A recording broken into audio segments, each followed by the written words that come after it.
اور کہا کہ جج چھٹیوں پہ ہیں،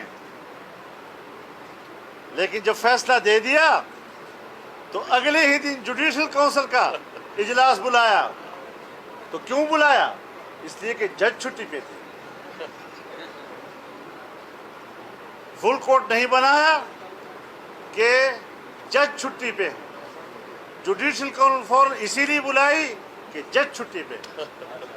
اور جس طریقے سے جوڈیشل کونسل کا فیصلہ آیا ہے اور جس طرح انہوں نے ان 3 ججوں کی رائے کو مسترد کیا ہے، اگر ایک دن پہلے فل کورٹ ہوتا تو یہی انجام ہوتا ہمارے چیف جسٹس صاحب کے فیصلے کا اور ان کی رائے کا۔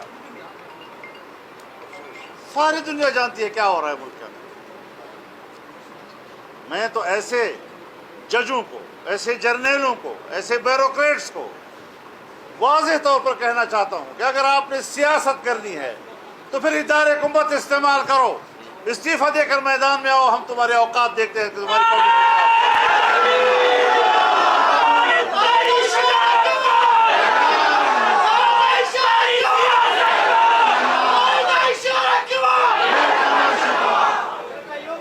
سیاست کھیلنی ہے تو سیاست کے میدان میں کھیلو، باہر سے پتھر مت پھینکو، کھیل کے میدان کو خراب مت کرو، کھیل کے میدان کو کھیل کا میدان رہنے دو، آ جاؤ میدان میں، تمہاری قیمت کا پتہ چل جائے گا کہ آپ کیا حیثیت ہے عوام میں۔ ادارے کو استعمال کرتے ہو، ادارے کی قوت کو استعمال کرتے ہو اور تم اپنے لاڈلوں کے لیے استعمال کرتے ہو۔ یہ پاکستان عوام کا ہے، کسی ایک ادارے کے کسی لاڈلے کے لیے نہیں بنا، اس ملک کے عوام کے لیے بنا ہے۔ اس میں قربانیاں عوام کی ہیں، عوام کے علاوہ کسی کی نہیں ہے۔ کوئی ہمارا باپ بننے کی کوشش نہ کرے۔ اس حوالے سے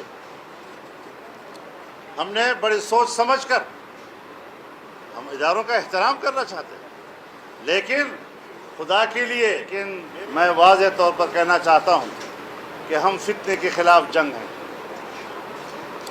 اب اگر کوئی جج اس میں شریک ہوتا ہے، کوئی جنرل اس میں شریک ہوتا ہے، کوئی مولوی صاحب اس میں شریک ہوتا ہے، یہ سب فتنے کا حصہ ہے، اور جمعیت کے کارکنوں ڈٹ جاؤ، ان کا مقابلہ کرنا ہے۔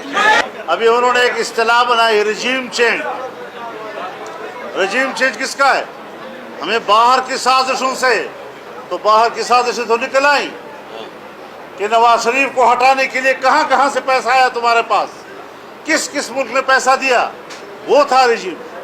آپ کو کون لایا ہے، اس پر تحقیقاتی کمیشن بیٹھنا چاہیے تاکہ پتہ چل جائے کہ بیرونی دنیا کا ایجنٹ کون ہے۔ ابھی امریکہ کے خلاف بولتا ہے، اس کو پتہ ہے کہ پاکستان میں یہ چورن اچھا بکتا ہے، لیکن تمہیں تو لایا امریکہ تھا، تم تو ایجنٹ اسی کے تھے، یہود کے ایجنٹ، اس کی پشت پر قوت امریکہ کی۔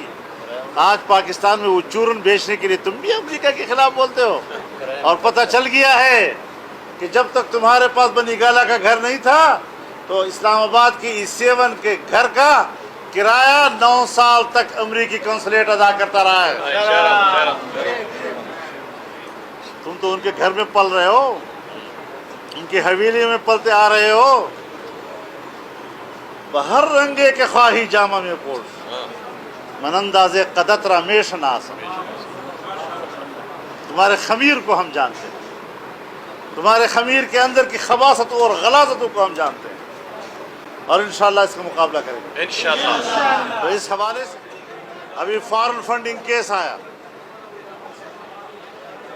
اسرائیل سے اور ہندوستان سے پیسے لیے، ان کے دوستوں سے پیسے اکٹھے کیے، کوئی ریکارڈ نہیں ہے۔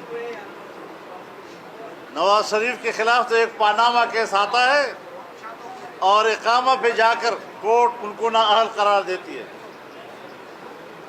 لیکن یہاں پر گھپلوں کے پہاڑ، اس پر خاموشی، بین الاقوامی دباؤ نہیں تو خاموشی کا کوئی معنی نہیں ہے۔ یہ جو خاموشی ہے کسی دباؤ کے نتیجے میں ہے۔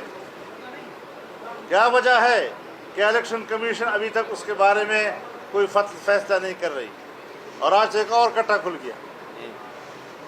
آج تو برطانیہ کے فائنینشل ٹائمز نے پوری سٹوری چھاپ دی ہے کہ ابراج گروپ نے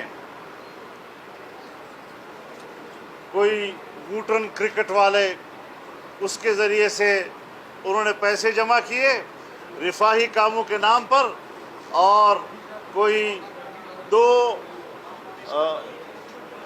دو ملین سے زیادہ جی ڈالر سے زیادہ $2 ملین سے زیادہ یہ پارٹی کے فنڈ میں گئے ہیں۔ کیوں خاموشی اختیار کی جا رہی ہے؟ کہتے تھے ہر ایک کو کہتا ہے چور چور چور چور چور، اور پنجاب حوالہ کیا تو ڈاکو کے حوالے کر دیا۔ میں نے نہیں کہا ان کو، انہوں نے خود کہا ڈاکو۔ یہ ان کی سیاست ہے۔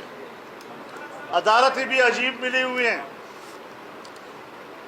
وہ 3 بندے ہیں، جب بھی اس کا کیس آتا ہے وہ اپنے سامنے رکھتے ہیں۔ اس کا انصاف کسی اور جج پر ان کو اعتماد نہیں ہے۔ بس 3 جج ہیں اور مسلسل ان کا کیس سنتے ہیں، اور جب ان سے کہا گیا فل کورٹ بناؤ تو فل کورٹ نہیں بنایا، اور کہا کہ جج چھٹیوں پہ ہیں۔